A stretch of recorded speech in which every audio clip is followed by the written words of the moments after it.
Hi, good morning guys. Welcome to my YouTube channel, that is Virendra Sir's Biology. Guys, let's continue with our previous topic, that is nephron. Nephron consists of two major parts. First is Malpighian body and another one is nephron's renal tubule. तो guys, इस lecture में हम nephron का जो second part है, कौन सा, renal tubule. Renal tubule क्यों बोला जाता है? किडनी के ट्यूब्यूल्स को ही रीनल ट्यूब्यूल बोला जाता है.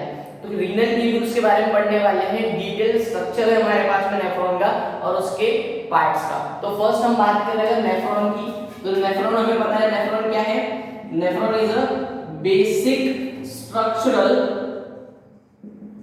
And functional unit of kidney. Nephron is a basic structural and functional unit of kidney. Nephron consists of two major parts.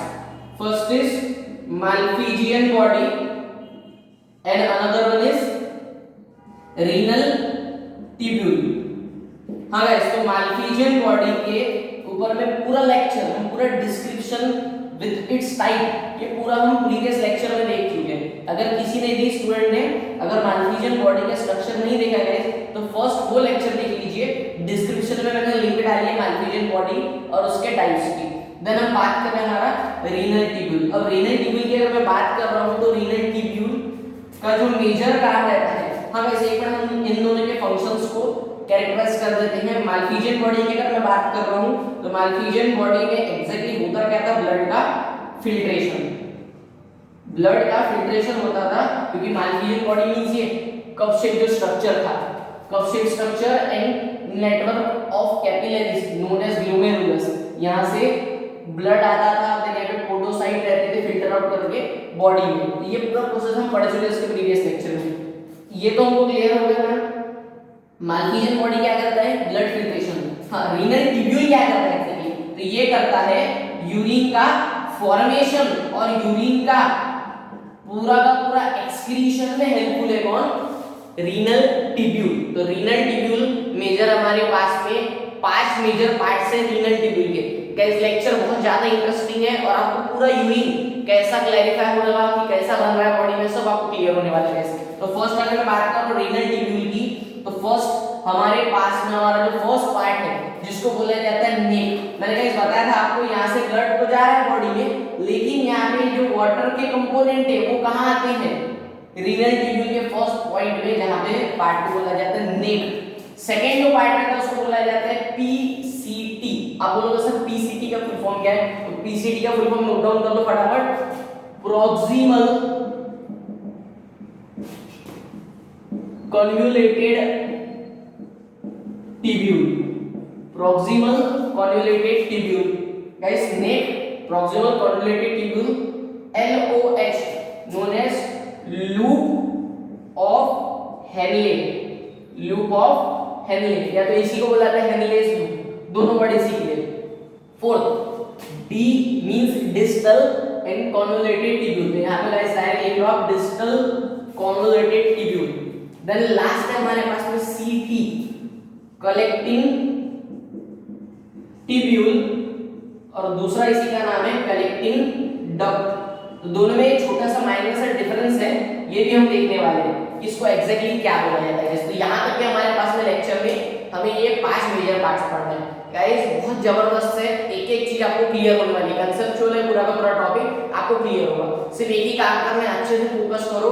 मैं भी आपको फुल फॉर्म बता चुका हूं, मैं डायरेक्ट वर्ड का यूज करूंगा PCT, DCT, loop of Henley के लिए एलओएच और सीटी और सीडी. तो गाइस ऐसा ही लेक्चर है, बहुत इंटरेस्टिंग है. आपको जो यूरिन का फॉर्मेशन बॉडी में कैसे होता है, कहां से कहां क्या प्रोसेस होती है, सब क्लियर हो रहा है. तो देखते चलो गाइस, हम देख रहे हैं पूरा का पूरा डिटेल स्ट्रक्चर. हाँ स्टूडेंट्स, अभी के अभी पूरा का पूरा आपको याद हो जाएगा. फिर से मेरी गारंटी है 5 मिनट में, मन ज्यादा से 10 मिनट में आपको पूरा लेक्चर का क्लियर होने वाला है. गाइस सबसे पहले मेजर याद रखो, हमने 2 पार्ट पढ़े नेफ्रॉन के. पहला माल्पीजियन बॉडी, दूसरा रीनल ट्यूब्यूल. माल्पीजियन बॉडी पूरा हमने डिस्कस कर लिया. माल्पीजियन बॉडी के लेक्चर में काम नहीं है, आपको सिर्फ याद रखना है पूरा. देन हम बात कर रहे हैं रीनल ट्यूब्यूल. रीनल ट्यूब्यूल के 5 major part. First is neck, PCT, loop of Henle, DCT और लास्ट कौन सा? Collecting tubule. सभी के बारे में 3-3 4-4 पॉइंट पढ़ने हैं। जितना मैं पढ़ा रहा हूँ उतना ही आपको याद रखना है, एंट्रेंस के लिए भी इतना ही पढ़ना है। बहुत अच्छे से सुनो, बहुत इंटरेस्टिंग टॉपिक है। अब क्या हुआ, सबसे पहले जो यूरिन है वो बनना स्टार्ट हुई, लेकिन जितना भी वेस्ट मटेरियल है कहाँ से? मालफिजियन बॉडी से कहाँ पे आया? Renal tubule. मालफिजियन बॉडी और रीनल ट्यूब्यूल को कनेक्ट करने वाला कोई पार्ट है, किसको क्या बोलेंगे? नेक। जैसे कि अगर मैं बोल रहा हूँ हमारे हेड और नीचे की बॉडी दोनों को कनेक्ट करने वाला कौन है? नेक। सेम ऐसा ही है, आपको फर्स्ट पॉइंट याद रखना है, नेक क्या करता है? कनेक्शन करता है। किन दोनों के बीच में? नेक का मेजर काम है कनेक्शन। कनेक्शन किसके बीच में? पहला आपको याद रखना है, neck connect Malpighian body with renal tubule, मतलब एक कनेक्टिंग लिंक हो गया। देन इसी के बाद में हम बात कर रहे हैं कि नेक में एक्चुअली ऐसा क्या रहता है। जब यहाँ से वाटर आ रहा है, गाइस यहाँ से वाटर आने के बाद में जब आगे जा रहा है तो जाने के लिए उसने कुछ तो भी मूवमेंट किया। गाइस मूवमेंट मतलब उसको लोकोमोशन करना है ना। हमारे बॉडी में मूवमेंट के लिए कौन प्रेजेंट रहता है? अंदर में सीलिया। क्या प्रेजेंट रहता है? सीलिया। बैक्टीरिया में फ्लैजेला और हमारे बॉडी में सीलिया, मतलब जो एक जगह से दूसरी जगह तक के क्या करता है? ट्रांसपोर्टेशन। इसी के बाद में सर और कहां पे प्रेजेंट है? तो गाइस सबसे अच्छा एग्जांपल लेना मैं आपका 10th स्टैंडर्ड में हमने पढ़े थे मेंस्ट्रुअल साइकिल। मेंस्ट्रुअल साइकिल में ओवरी के अंदर क्या बनते थे? ओव्यूल। ठीक है, जो ओवम बोलेंगे आप, सॉरी ओव्यूल नहीं बोलेंगे, ओवम बोलेंगे। ओवरी के अंदर में क्या बनते हैं? ओवम। वो ओवम कहां पे आते थे? वजाइनल ट्रैक्ट में, एम्प्यूला, वो जो फैलोपियन ट्यूब था ना वहां पे आते थे। तो गाइस ओवरी के अंदर का ओवम फैलोपियन ट्यूब में कैसे आया? तो उसको लेके आने का काम कौन करता है? एक एपिथेलियल टिश्यू जिसका नाम है सीलिएटेड एपिथेलियल टिश्यू। तो गाइस यहाँ पे जो वाटर है यहाँ से यहाँ तक के लेके जाने का काम भी नेक की जगह कौन करता है? यहाँ पे सीलिएटेड एपिथेलियल टिश्यू। 2 पॉइंट याद हो गए। इसी के बाद में नेक कहाँ पे प्रेजेंट है? Short narrow part of nephron है। Neck is a short narrow part of nephron.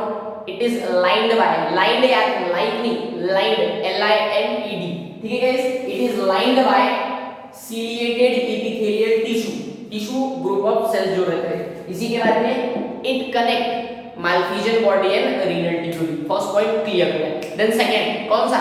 PCT, full form proximal convoluted tubule. Proximal convoluted tubule. Guys एक और मैं आपको अगर पॉइंट बढ़ाना है तो और बता सकता हूं आपको। सबसे पहले हमारा जो स्ट्रक्चर है ना किसके अंदर प्रेजेंट होता है? हमें पता है किसके अंदर में? किडनी के अंदर में। तो किडनी का जो स्ट्रक्चर था कैसी है वाला? हाँ, तो इसी के बाद में हमारे पास में पिरामिड थे प्रेजेंट। तो हमारा जो नेफ्रॉन है कैसा प्रेजेंट है? ये ऐसा नेफ्रॉन प्रेजेंट है। ठीक है गाइस, ये हमारे पास में नेफ्रॉन। तो ये जो इधर के पार्ट है ये कहाँ पे प्रेजेंट है? आउटर साइड में। और ये वाले जो पार्ट है नीचे वो कहाँ पे प्रेजेंट है? इनर। मींस ये जितने भी पार्ट है ये वाले, ये जितने भी पार्ट है ये वाले जो मैं बोल रहा हूँ गाइस, ये वाले जो पार्ट है ये कहाँ पे प्रेजेंट है? आउटर साइड में। और ये पार्ट जो है इनर साइड में। मींस ये किडनी की अगर मैं बात कर रहा हूँ ये ऐसा मेरा स्ट्रक्चर है। कैसे देखो, सपोज ये हमारे पास में किडनी का स्ट्रक्चर है। तो किडनी में ये वाला पार्ट इस साइड रहेगा। इसी को मैं अगर ऐसा घुमा दूं, चलो ये हमारी किडनी का स्ट्रक्चर। ठीक है गाइस, ये हमारी किडनी का स्ट्रक्चर ऐसा है। तो ये पार्ट कहाँ पे है? इनर साइड में या आउटर साइड में? उधर से अगर तो यहाँ पे कॉर्टेक्स रहता है तो ये आउटर साइड में। तो एक ये जितने पार्ट है 1 2 3 इनका एक पॉइंट बढ़ गया आपका। ये नेक, PCT और DCT कहाँ पे प्रेजेंट है? कॉर्टेक्स में। और ये कहाँ पे प्रेजेंट है? इनर साइड में। ये ट्यूब अंदर जा रहा है ना, बॉडी के अंदर जा रहे हैं, तो ये कहाँ पे प्रेजेंट रहेंगे? इनर साइड में। मींस कौन सा? मेडिकल। तो आपका एक पॉइंट बढ़ाने के बता दिया मैंने आपको, अगर पॉइंट बढ़ाना है। सेकंड PCT की अगर बात करो तो PCT कहाँ पे प्रेजेंट है? PCT आउटर साइड में। मींस कहाँ पे प्रेजेंट है? कॉर्टेक्स में। दूसरा, अब यहाँ का जो वाटर आया है, जो वेस्ट मटेरियल पूरा जो आया है, यहाँ पे आने के बाद में अब मेरे को एक बात बताओ, यहाँ पे इतना सारा मटेरियल आया, अब ये मटेरियल में कौन सा यूरिन के लिए है, कौन सा नॉर्मल बॉडी के लिए, वो सब हमें पता होना चाहिए। एक दिन में कितना हमारे बॉडी से क्या होता है? फिल्ट्रेट होता है। क्या एक दिन में यूरिन कितना जाता है बॉडी से? मैंने बताया था आपको फर्स्ट वाले लेक्चर में 1.5 लीटर। और हमारे बॉडी में 180 लीटर तक के ये क्या होते रहता है गाइस? फिल्टर आउट होते रहता है वाटर 180 लीटर तक के। और हमारे इसमें से कितना परसेंट? सिर्फ यूरिन इतना जाता है 1.5 लीटर। तो बाकी सभी जो है, बाकी सभी वाटर जो अंदर जा रहा है, मींस हमारे बॉडी में क्या है? एक मैकेनिज्म है जो क्या करता है? सिर्फ यूरिन और नाइट्रोजनस वेस्ट सब्सटेंस को बाहर निकालता है। तो यूरिन में हमें पता है क्या क्या प्रेजेंट रहता है, सॉल्ट रहता है, यूरिक एसिड रहता है, यूरिया रहता है, अमोनिया रहता है, सिर्फ इसी को बाहर निकालता है वो थोड़ा से वाटर के थ्रू। हमें पता है अगर अमोनिया नाइट्रोजन को बाहर निकालना है तो भी थोड़ा वाटर लगेगा, यूरिक एसिड को भी निकालना है तो भी वाटर लगेगा। तो जिसके कारण यहाँ पे जो मटेरियल आता है ये पूरा का पूरा बाहर नहीं जाता है, यहाँ पे भी क्या होता है फिल्ट्रेशन, जिसको बोलेंगे आप एक्टिव रीएब्जॉर्प्शन। क्या बोला जाता है, एक्टिव रीएब्जॉर्प्शन। यहाँ पे जितना भी मटेरियल आया वो पूरा का पूरा यूरिन में थोड़ा जाएगा, मतलब पूरा बॉडी खाली हो जाएगी अपनी। तो वहां पे क्या होता है प्रोसेसिंग होती है, तो यहाँ पे होता है एक्टिव रीएब्जॉर्प्शन। एक्टिव मींस क्या, जहाँ पे एनर्जी लगे, जहाँ पे एनर्जी लगती है तो एनर्जी के लिए हमारे बॉडी में कौन प्रेजेंट रहता है, माइटोकॉन्ड्रिया। कौन, माइटोकॉन्ड्रिया। तो पूरे नेफ्रॉन में अगर कहीं माइटोकॉन्ड्रिया प्रेजेंट है तो रहता है किसके पास में, पीसीटी के पास में। ये क्वेश्चन आता है एमसीक्यू में कि नेफ्रॉन के कौन से पार्ट में माइटोकॉन्ड्रिया प्रेजेंट है। तो नेफ्रॉन के पीसीटी साइड पे क्या प्रेजेंट है, माइटोकॉन्ड्रिया, जो क्या कराता है, एक्टिव रीएब्जॉर्प्शन कराता है। तो यहाँ वाला पॉइंट आपके बहुत काम का है, तो ये याद रखेंगे आप। पहला पॉइंट फिर से स्टार्ट कर रहा हूँ मैं आपका। पहले आपने बता दिया it is present in the cortex. दूसरा आपको पता है कि जितना भी वाटर का मटेरियल आ गया पूरा का पूरा यूरिन में नहीं जाएगा, उसमें से सिर्फ कितना जाता है 1.5 लीटर एक दिन में। तो बाकी जो अंदर भी जाता है और यूरिन के थ्रू कुछ बाहर जाता है, तो वो सब बाहर कौन सा जाता है, जिसमें नाइट्रोजनस वेस्ट सब्सटेंस है। और इसके लिए इतना सारा वाटर में से मतलब कितना रहता है पूरा 180 लीटर, और इसमें से सिर्फ कितना रहता है 1.5 लीटर। तो इन सबको अंदर करने के लिए और इसको बाहर करने के लिए क्या लगेगा, एनर्जी लगेगा।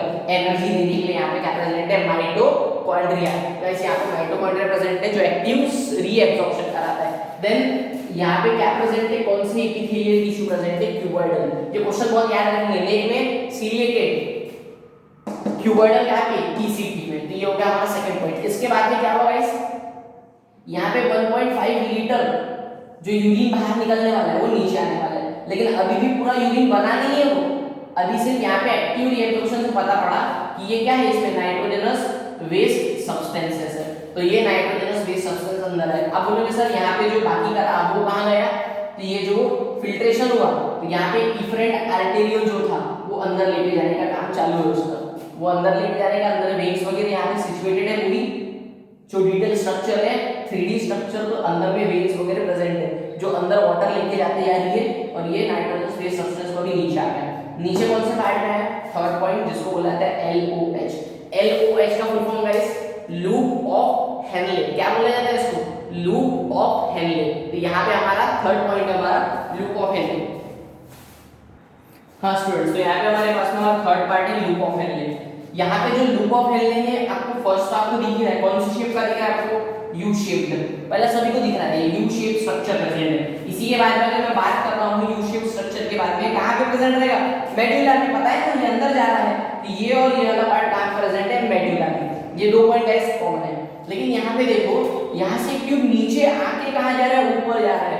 हमने स्टैंडर्ड 1 2 3 4 में पढ़े हैं दो चीज, असेंडिंग और डिसेंडिंग। असेंडिंग मींस क्या, हिंदी में अगर बोलते हो तो मैं बढ़ता क्रम, और दूसरा डिसेंडिंग मींस घटता क्रम। ऊपर से नीचे आ रहे, ऊपर से नीचे आ रहे, तो मतलब ये पार्ट कौन सा है, डिसेंडिंग। नीचे से ऊपर जा रहे मींस ये पार्ट कौन सा है, असेंडिंग। तो लूप ऑफ हेनले के दो पार्ट्स है, पहला है असेंडिंग लूप ऑफ हेनले और दूसरा है डिसेंडिंग लूप ऑफ हेनले। बहुत काम की चीजें गाइस, ये दोनों का बहुत ज्यादा फंक्शन है। Ascending loop of Henley and descending, ऐसा आ रहा है तो डिसेंडिंग, और ऐसा ऊपर जा रहा है बढ़ता क्रम, तो इसको बोलेगा असेंडिंग। अब इन दोनों का काम क्या है, तो गाइस हमें पता है हमारे बॉडी में से जब यूरिन बाहर निकलता है तो उसमें दो चीजें रहती है, सॉल्ट भी रहता है, वाटर भी रहता है। बाकी तो सब चीजें हैं, लेकिन सॉल्ट और वाटर भी रहता है। तो बहुत ज्यादा अमाउंट में वाटर का लॉस नहीं होना चाहिए। वाटर कितना जाना चाहिए एक दिन में, 1.5 लीटर। अगर यहाँ पे गलती से कितना आ गया, 1.7 लीटर वाटर आ गया। क्या बोल रहा हूँ मैं, अच्छे सुनो, ये थोड़ा मैथमेटिकल है, थोड़ा अच्छे सुनो। 1.7 लीटर वाटर आ गया, लेकिन एक दिन में कितना चाहिए, 1.5 लीटर। तो जो डिसेंडिंग लूप ऑफ हेनले, सिर्फ अच्छे सुनो, बॉडी में जो डिसेंडिंग लूप ऑफ हेनले है ये परमिएबल है। परमिएबल मींस कैसा है, ये परमिट करता है वाटर को, लेकिन कितना, नॉर्मल रेंज तक के। लेकिन अगर 1.7 लीटर अगर क्या जा रहा है, यहाँ से वाटर जा रहा है तो जाने नहीं देगा, वो सिर्फ कितना जाने देता है एक दिन में 1.5 लीटर। बाकी जो है कितना, मतलब 200 ml वो क्या करेगा, अपने बॉडी के अंदर सेपरेट आउट करेगा। मींस यहाँ से आ रहा था 1.7 लीटर वाटर, अब हमें पता है एक दिन में कितना जाने देता है 1.5 लीटर, तो वो 1.5 लीटर ही जाने देगा। जो बाकी एक्स्ट्रा जाएगा उसको ये क्या कर लेगा, एब्जॉर्ब कर लेगा, ये बॉडी के अंदर फेंक देगा वाटर। तो यहाँ पे एक पहला प्रोसेस। देन आपको जो सर वाटर के लिए तो ऐसी फैसिलिटी सॉल्ट के लिए भी है, बिल्कुल है गाइस। यहाँ से 1.5 लीटर वाटर जा रहा है, लेकिन अभी सॉल्ट सपोज करके चलो एक दिन में हमारे बॉडी से 1% जाना चाहिए सॉल्ट, लेकिन वाटर के साथ में कितना परसेंट निकला, वो 2% निकला सॉल्ट। तो यहाँ पे असेंडिंग लूप ऑफ हेनले में क्या परमिएबल है, ascending loop of Henley is permeable for salt. तो यहाँ पे 1% सॉल्ट क्या बनेगा, एब्जॉर्ब, और वो बॉडी के अंदर चले जाएगा। मींस यहाँ पे दो चीजें होती है गाइस, वाटर और सॉल्ट का मेंटेनेंस, ऑस्मो रेगुलेशन। याद आई क्या गाइस मेरी बातें स्टार्टिंग की, डिफाइन ऑस्मो रेगुलेशन। तो ऑस्मो रेगुलेशन मींस क्या था, the maintenance of salt and water in the body is known as osmoregulation. Salt के लिए परमिएबल कौन है, ascending loop of Henle, extra amount में जाने ही नहीं देगा। वाटर के लिए कौन है, डिसेंडिंग लूप ऑफ हेनले। तो ये गाइस आपके कांसेप्ट क्लियर होगा, मैं ऑस्मो रेगुलेशन बोलता था। तो ये यू शेप जो स्ट्रक्चर है वो क्या करता है, maintenance of salt and water. अब नॉर्मल अमाउंट में सॉल्ट भी आया, वाटर भी आया। नॉर्मल अमाउंट में सॉल्ट और वाटर कहां पे आ गया, डिसेंडिंग लूप ऑफ हेनले में। डिसेंडिंग लूप ऑफ हेनले के पास में दो चीजें कॉमन है, पहला तो कॉर्टेक्स में रहता है, दूसरा क्या करता है, क्यूबॉइडल एपिथेलियल टिश्यू। क्या, क्यूबॉइडल एपिथेलियल टिश्यू है इसके पास में। हमने पीसीटी में पढ़े थे, पीसीटी क्या में प्रेजेंट था, कॉर्टेक्स, और इसके पास में भी क्या प्रेजेंट था, क्यूबॉइडल एपिथेलियल टिश्यू। तो दोनों में एक एक पॉइंट कॉमन है। देन यहाँ पे आने के बाद में प्रोसेस होती है जिसको बोला जाता है एक्टिव सिक्रीशन। अब बॉडी में यूरिन तो भी बन चुकी है, यहाँ तक ये यूरिन नॉर्मल कॉन्स्टिट्यूएंट आए, कौन कौन से यूरिन के, नॉर्मल कॉन्स्टिट्यूएंट में nitrogen based compound, ammonia, urea, uric acid. Then यहाँ पे वाटर का भी अमाउंट 1.5 लीटर हो गया, देन सॉल्ट 1% रिक्वायर्ड था तो वो भी हो गया, मतलब नॉर्मल यूरिन बनना स्टार्ट हो गई है। तो एक्टिव सिक्रीशन होगा जब अभी यूरिन एक्टिव सिक्रीट है। तो एक्टिव सिक्रीशन में क्या होता है, यहाँ से यूरिन कहाँ जाएगी, अभी नेक्स्ट पार्ट में, कौन से वाले में, डीसीटी के बाद वाला जो पॉइंट है जिसको बोला जाता है सीटी।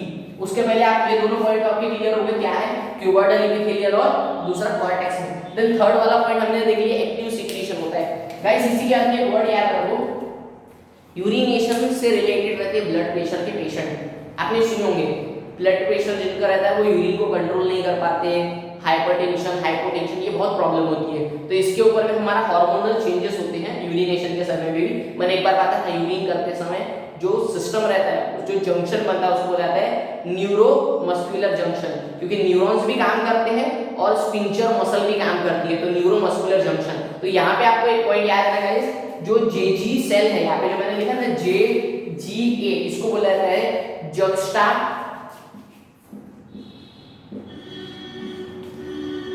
ग्लोमेरुलस एपरेटस और JG cell, juxta glomerulus cell और ग्लोमेरुलस एपरेटस। गाइस ये भी क्या करते हैं और कहां पे सिचुएटेड रहते हैं, तो डीसीडी के पास में एक स्ट्रक्चर प्रेजेंट रहता है ये पॉइंट में जिसको बोला जाता है जेजी सेल, जो क्या मेंटेन करता है, जो मेंटेन करता है किसका, ब्लड प्रेशर का। इसलिए इसका काम लाया गया था एक्टिव सिक्रीशन। तो ब्लड प्रेशर का रेगुलेशन का यहाँ पे काम है। इसका एक हार्मोन भी प्रेजेंट रहता है जिसका नाम है रेनिन, आप लिख सकते हो रेनिन। तो ये हम डिटेल में देखेंगे, रेनिन के बारे में पूरा डिटेल स्ट्रक्चर रहेगा हमारा हार्मोनल चेंज। अभी इतना याद रखो, 4 पॉइंट फिर से स्टार्टिंग में 3 पॉइंट क्लियर हो गए सभी को, कॉर्टेक्स, क्यूबॉइडल, एक्टिव सिक्रीशन। तीसरे के बाद में चौथा पॉइंट मैंने बोला, यूरिनेशन करते समय ब्लड प्रेशर का मेंटेनेंस करने के लिए डीसीटी के पास में एक एपरेटस प्रेजेंट रहता है, एक सेल प्रेजेंट रहता है जिसको बोला जाता है जक्स्टाग्लोमेरुलस सेल, जहां से एक हार्मोन सीक्रेट होता है जिसका नाम है रेनिन, जो क्या मेंटेन करता है, ब्लड प्रेशर को मेंटेन करता है। बस इतना आपको याद रखें। देन हमारा जो यहाँ से यूरिन नीचे आ रहा था वो कहाँ ओपन होगा, कलेक्टिंग ट्यूब्यूल। आप बोलोगे सर कलेक्टिंग ट्यूब्यूल और कलेक्टिंग डक्ट में डिफरेंस है क्या, बिल्कुल डिफरेंस है गाइस। यहाँ पे मेरा डिफरेंस अभी सुन लो आप, क्या डिफरेंस है। DCT open in a narrow tube known as collecting tubule. DCT opens in a short narrow opening known as collecting tubule when 2 to 3, that is next question का answer, when 2 to 3 collecting tubule, when 2 to 3 collecting tubule are joined to form a collecting duct, मतलब 2 और 2 से 3 tubule जब मिल गए, ये एक आप लोगों ने सर 2 से 3 कैसे मिलेंगे? बॉडी में एक नेफ्रॉन तो है, कितने सारे नेफ्रॉन है, कितने सारे नेफ्रॉन है गाइस, याद आ रहे हैं? बहुत सारे नेफ्रॉन है, कितने? 12 लाख एक किडनी में, 24 लाख दो किडनी में, 1 to 1.2 million in each kidney, हमने पढ़ा है। तो इसी के बाद में आपको याद रखना है, ये नेफ्रॉन का कलेक्टिंग ट्यूब्यूल, दूसरे नेफ्रॉन का कलेक्टिंग ट्यूब्यूल, जब दोनों तीनों मिल जाते हैं क्या बनाते हैं? Collecting duct. कलेक्टिंग डक्ट, अब आप बोलेंगे सर कलेक्टिंग डक्ट है क्या, उसके बाद में कुछ है क्या? बिल्कुल है।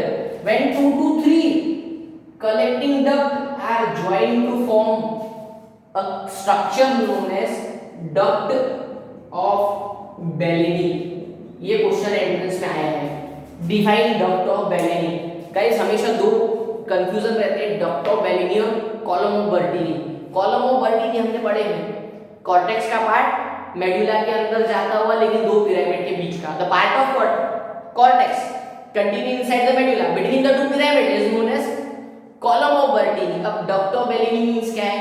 डक्ट ऑफ बेलेनी बहुत इजी है, when 2 to 3 collecting duct open to form a complex structure known as duct of Bellini. यहां तक की गाइस हमारा आंसर है। इसके आगे भी पूछे थे, बस आखिरी पॉइंट बस हो गया।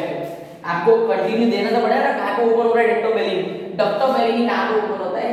Renal pyramid. कहां पे guys? Renal pyramid. Renal pyramid में ओपन होता है। रेनल पिरामिड मतलब कौन सा वाला पार्ट? पिरामिड। पिरामिड से कहां पे ओपन होगा? Minor calyx. माइनर कैलिक्स से मेजर कैलिक्स। मेजर कैलिक्स से कहां पे? कौन सा जो उसके बाद वाला था? कौन सा? Renal pelvis. रेनल पेल्विस से कहां पे जाएगा? सीधा ये यूरेटर। यूरेटर से यूरिनरी ब्लैडर और सीधा बाहर। कितना जबरदस्त है ना बॉडी का मैकेनिज्म। मींस एक एक चीज आपको क्लियर हो रही है कैसे होती है। अभी भी अगर थोड़ा सा भी डाउट है ना, आपको अच्छे से देख लेते हैं, ठीक है? आपको ये पूरा तो समझ गया ना। अभी हम यूरिन को भी बनाते हैं, ब्लड को फिल्टर करते हैं। ऐसे अच्छे से 2 मिनट अच्छे से सुन लो, बाकी पूरा कांसेप्ट क्लियर आपका। नेफ्रॉन मतलब हमारा डिस्टल कन्वोल्यूटेड जो ट्यूब्यूल है। नेफ्रॉन मतलब कौन सा पार्ट हमने बता दिया? नेफ्रॉन मतलब जो हमारा पूरा का पूरा रेनल ट्यूब्यूल और मालफिजियन बॉडी से बना हुआ स्ट्रक्चर है। मालफिजियन बॉडी में क्या हो रहा था? एफरेंट वाले से ब्लड आके इफरेंट में फिल्टर आउट हो रहा था, मतलब ब्लड का फिल्ट्रेशन वहां पे हो रहा है। देन ब्लड फिल्टर होते समय वाटर के मॉलिक्यूल्स, नाइट्रोजनस वेस्ट मॉलिक्यूल, ये सब के सब कहां पे आते हैं? नेक में। नेक में क्या होता है? नेक किसका पार्ट है? कॉर्टेक्स का। दूसरा हमने बता दिया नेक कनेक्शन करता है मालफिजियन बॉडी और रीनल ट्यूब्यूल। देन इसी के बाद में हमने बता दिए कि नेक के पास में सीलिया प्रेजेंट है लोकोमोशन के लिए। देन वो कहा गया पीसीटी। नेक में क्या हुआ? सिर्फ वहां पे मटेरियल है। पीसीटी में क्या हुआ? एकदम एक्टिव रीएब्जॉर्प्शन हुआ, जहां पे क्या हुआ? पूरी पूरी रीएब्जॉर्प्शन की प्रोसेस, जिसके बाद में पता पड़ा कि यहाँ से हमारे बॉडी से वाटर बाहर जाएगा और यहाँ से सॉल्ट। देन यहाँ पे आ गया लूप ऑफ हेनले में। लूप ऑफ हेनले में सॉल्ट और वाटर का मेंटेनेंस हो गया, osmoregulation. Then blood pressure का रेगुलेशन करता है डीसीटी। डीसीटी में क्या हो गया? Active secretion. जितना भी मटेरियल सब आ गया, देन वो कहां पे आता है? Collecting tubule. कलेक्टिंग ट्यूब्यूल मिलके कहां ओपन होते हैं? Collecting duct. कलेक्टिंग डक्ट मिलके कहां होती है? Duct of Bellini. Duct of Bellini कहां पे ओपन होता है? Minor calyx, major calyx. Renal pelvis. Renal pelvis open कहां पे होता है? यूरेटर। यूरेटर से यूरिनरी ब्लैडर और देन यूरेथ्रा से एक्सक्रीशन। तो यहां तक कि हमारे पास में दोनों प्रोसेस है, यूरिन फॉर्मेशन, ब्लड फिल्ट्रेशन। तो यहाँ तक कि हमें गाइस पूरा डिस्कस करना था। देन हम हमारा नेक्स्ट जो चैप्टर है वो कंटिन्यू करते चलेंगे, मतलब अभी जो बाकी पार्ट रिमेनिंग है वो कंटिन्यू करेंगे गाइस। नेक्स्ट लेक्चर में मिलेंगे, हम कंटिन्यू करेंगे हमारे चैप्टर को। Thank you so much guys.